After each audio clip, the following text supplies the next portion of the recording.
The people of Leith do not want you here. Protesters from around the state speak out, but representatives of the National Socialist Movement aren't deterred. They say Leith resident Craig Cobb has a right to stay despite protests against his pro-white message. The National Socialist Movement is a white civil rights organization.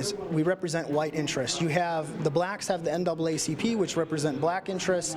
You have Raza representing Mexican interests. All the different racial groups have their own. When asked for the definition of white, he says it means pure white of European descent. Commander Schoep, as he's known in the National Socialist Movement, insists theirs is a nonviolent organization to promote the interests of white people. Not everyone is hearing it. As humans, they could be wherever they want to be, but what they're representing is hate, and I have biracial babies, and they're hating what I, brought out of love. Though the National Socialist Movement says it is their intention to assume legal control of the government, they say it is not their intention to exile anyone. We do want to bring people in, but our idea is not to throw people out. You can't do that in America. Still, Bobby Harper, an African-American Leith resident, says they do. I do not appreciate nobody coming into my home telling me that I'm not going to be welcome and they're going to try to run me out.